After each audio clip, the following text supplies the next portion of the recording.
Bonjour, alors nous allons voir comment changer la corde du archet à feu que vous aurez acheté sur Arkeoshop. Donc les archets à feu sont composés, ont deux trous à chaque extrémité du bambou dans laquelle on va passer la cordelette. Alors la cordelette se présente dans un sachet. En général, elle est enroulée. Donc voilà comment elle se présente. Et il va falloir donc la dérouler, voilà, tirer dessus. Elle est légèrement torsadée. Une extrémité, vous avez les œillets. L'autre extrémité, vous avez œillet et partie coupée. Donc en général, les œillets, on va commencer par cette partie-là, avec les trois brins, les 6 brins, mais qui sont sur 3 œillets, à insérer à l'intérieur de la boucle du trou. Alors, en général, il y a une partie plus fine, une partie plus épaisse. Voilà, vous choisissez la partie la plus fine pour commencer. Ça permettra de terminer avec la poignée sur la partie plus épaisse. Donc j'en serre mes cordelettes. Je les retrouve ici. Voilà. Alors, je passe ma cordelette à l'intérieur et je tire le tout.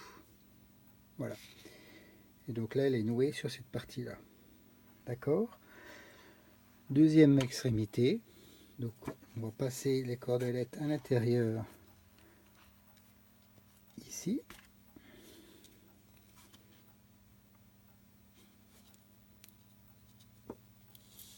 Voilà. Et là, on va commencer à torsader la cordelette pour la mettre en tension, sachant que une fois que vous allez passer le archet, il faut quand même qu'il y ait une bonne tension. Donc la torsader suffisamment. Voilà. En général, moi je teste avec un morceau de bois pour voir à peu près, voilà, le niveau de tension où je vais faire mon nœud d'arrêt. Donc à peu près ici. Du coup, je vais faire mon nœud d'arrêt. Alors en général, j'essaye de mettre un peu plus de cordelette que la longueur pour que vous ayez de la marge. Voilà. Donc en général, un seul nœud suffit. Si le trou est un peu plus gros, il en faut des fois deux. Mais dans la plupart du cas, un seul suffit. Donc je vais couper l'excédent.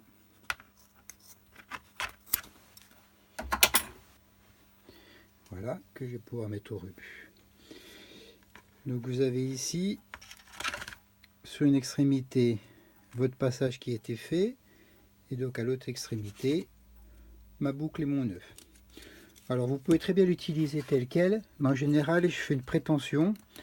Donc pour régler votre tension, vous serrez la boucle, vous tournez ici plutôt, voilà, jusqu'à ce que vous ayez une tension qui soit satisfaisante, donc suffisante, il y a un retour, pas trop de tension parce que ça peut vous sauter au nez, puis c'est plus difficile après à faire fonctionner. Voilà, là j'ai une bonne tension. Alors l'arrêt de la tension peut se faire avec une petite fibre, donc là j'utilise la fibre de sisal,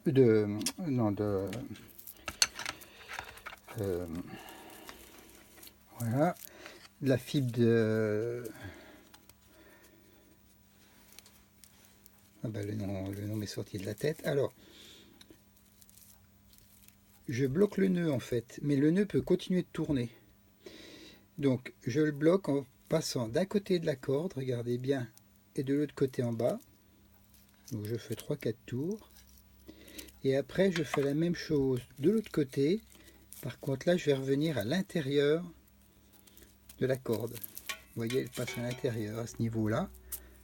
Je repasse ici, je repasse à l'intérieur, je reviens là, et en fait je bloque mon nœud, mais il reste libre quand même. Voilà, ce qui veut dire que je peux à nouveau gérer la tension si j'en ai besoin.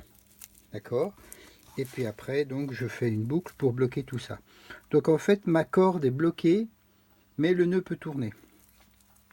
Ça permet comme ça d'avoir une tension permanente. Et c'est voilà, quand en animation vous avez Si vous avez des gens qui ne maîtrisent pas trop tout ça, déjà ça leur évite d'avoir à gérer la tension de la corde, puisqu'elle sera prétendue. Voilà, donc je fais un nœud, 2 nœuds, sachant que cette partie-là, donc, est pas... Ce type de la fibre, elle ne travaille pas, hein, donc bon, là...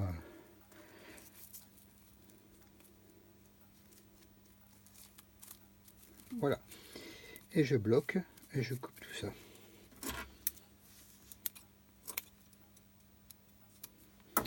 Donc là, si on regarde bien, voilà, ça va permettre de bloquer, c'est-à-dire qu'en fait, ma cordelette, une fois que je vais régler la tension, tac, elle va plus trop se retourner, quoi. Elle va être bloquée à ce niveau-là, et on va maintenir une pression constante. Et voilà, je retrouve une bonne tension. Après, pour la technique, je peux continuer en vous rappelant que l'idéal est de créer une tension tenant bien l'archet à ce niveau-là, et vous réglez la tension en fonction de la vitesse, etc., avec vos doigts. Ça, c'est l'idéal pour avoir une bonne gestion de votre cordelette.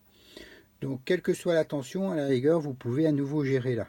Alors, bien évidemment, si elle est trop molle, vous n'aurez plus de pression, mais c'est une bonne façon de gérer la pression et de garder un mouvement continu. Voilà pour ce qui est du changement de la cordelette. Bonne journée à vous. Et bien sûr, pensez à aller sur Arkeoshop.